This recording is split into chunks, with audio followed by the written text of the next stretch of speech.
Otoritas Bea Cukai Cina menahan masuk chip kecerdasan buatan H200 produksi Nvidia. Pejabat Cina juga memanggil perusahaan teknologi dalam negeri dan meminta mereka tidak membeli H200 kecuali benar-benar diperlukan.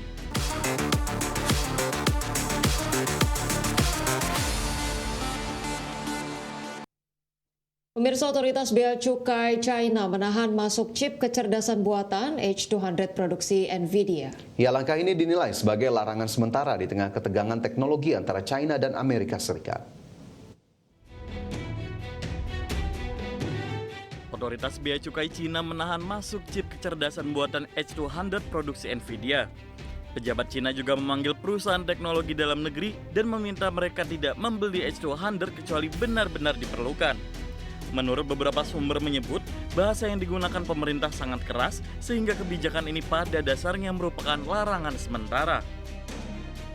Chip H200 merupakan chip AI terkuat kedua Nvidia dan menjadi titik panas dalam hubungan Amerika Serikat-Cina. Chip ini sebenarnya baru saja disetujui pemerintahan Donald Trump untuk diekspor ke Cina dengan persyaratan tertentu. Namun, otoritas Cina tidak menjelaskan apakah kebijakan tersebut bersifat resmi, sementara atau hanya berlaku untuk pesanan baru. Adapun, melansir dari The Information yang melaporkan bahwa pembelian S200 hanya akan diizinkan untuk kondisi khusus seperti riset bersama universitas. Para analisis menilai, langkah ini bisa menjadi alat tawar Beijing menjelang rencana pertemuan Presiden Amerika Serikat Donald Trump dan Presiden Cina Xi Jinping. Meski Cina mengembangkan chip AI domestik seperti Huawei Accent 910C, H200 dinilai jauh lebih unggul untuk pelatihan model AI berskala besar. Berbagai sumber IDX Channel.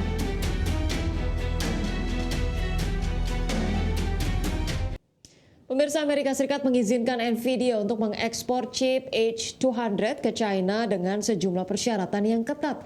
Manajemen Nvidia pun menyambut baik keputusan tersebut sebagai upaya meningkatkan daya saing produk chip Amerika Serikat. Pemerintah Amerika Serikat resmi memberi lampu hijau bagi produsen chip Nvidia untuk mengekspor chip kecerdasan buatan H200 ke Cina.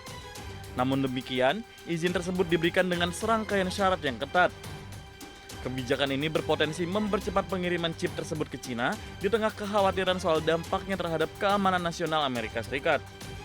Berdasarkan aturan baru, setiap chip H200 yang akan dikirim ke Cina wajib melalui uji kelayakan di laboratorium independen untuk memastikan kemampuan teknis kecerdasan buatannya.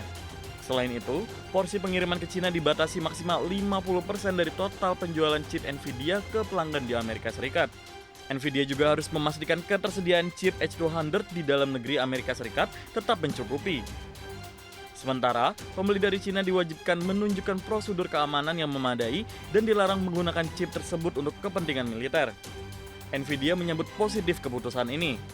Dalam pernyataannya, manajemen perusahaan menyebut kebijakan Presiden Amerika Serikat Donald Trump sebagai langkah yang mendukung daya saing industri chip Amerika di pasar global.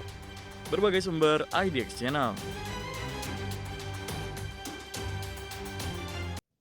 Pemirsa, terima kasih Anda masih bersama kami. Chevron diperkirakan menerima perluasan lisensi operasional di Venezuela dari pemerintah Amerika Serikat dalam waktu dekat. Langkah ini bertujuan meningkatkan produksi serta ekspor minyak mentah Venezuela ke Amerika Serikat.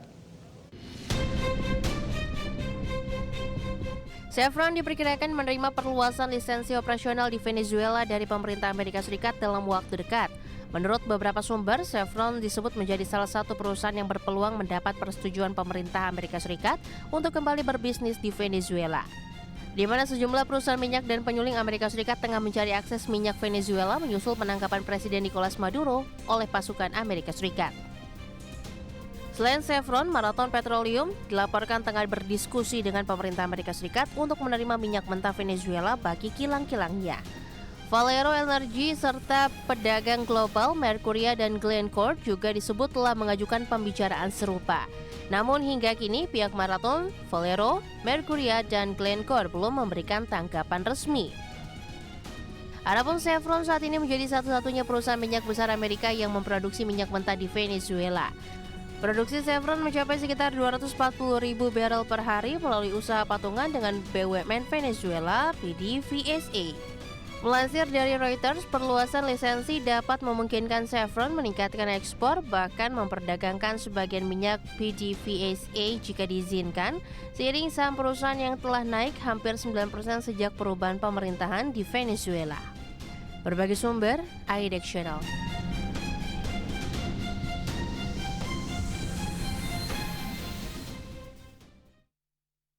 Airbnb resmi menunjuk mantan eksekutif Meta Platforms Ahmad Al-Dahle sebagai Chief Technology Officer.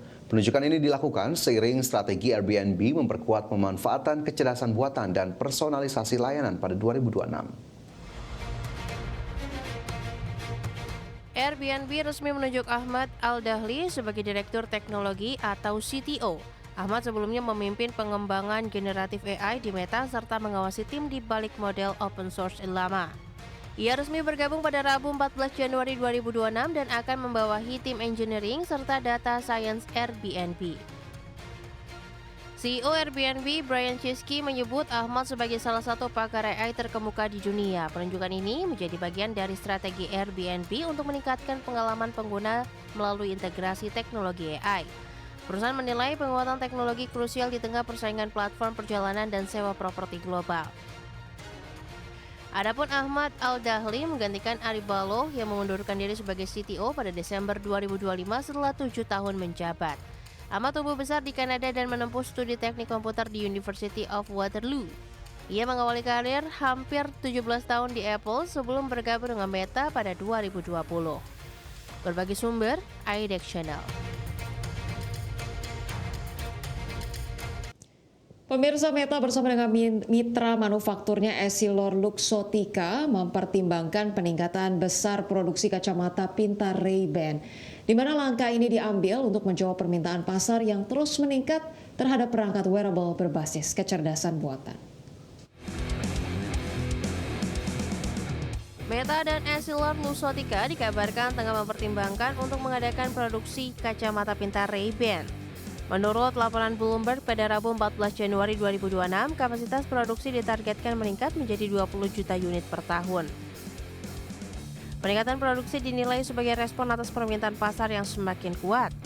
Saat ini Meta dan EssilorLuxottica disebut sudah hampir mencapai target produksi awal sebesar 10 juta unit. Jika permintaan terus meningkat, kapasitas produksi diperkirakan masih bisa ditingkatkan hingga 30 juta unit per tahun. Sebelumnya, EssilorLuxottica juga menyatakan keinginan mempercepat proses manufaktur untuk menjawab kebutuhan bisnis. Sebelum laporan ini muncul, Meta sempat menunda ekspansi global kacamata Ray-Ban display. Penundaan dilakukan karena keterbatasan pasokan sehingga perusahaan masih memprioritaskan ketersediaan produk di pasar Amerika Serikat. Di tengah rencana peningkatan produksi, Meta juga dilaporkan melakukan efisiensi besar di divisi Reality Labs. Meski telah menghabiskan lebih dari 60 miliar dolar Amerika sejak 2020, kacamata pintar Ray-Ban tercatat menjadi produk paling sukses dengan fitur kamera, siaran langsung, dan interaksi Meta AI. Berbagi sumber, IDX Channel.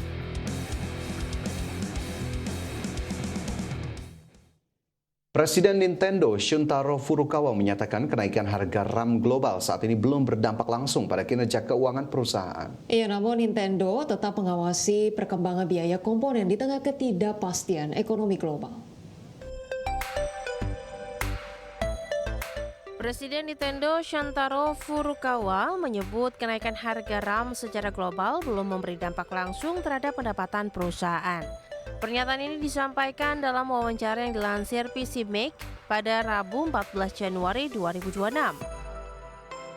Furukawa menjelaskan keuntungan bisnis perangkat keras Nintendo sangat bergantung pada pengadaan komponen dan efisiensi produksi massal. Selain harga material, nilai tukar mata uang dan kebijakan tarif juga menjadi faktor penentu.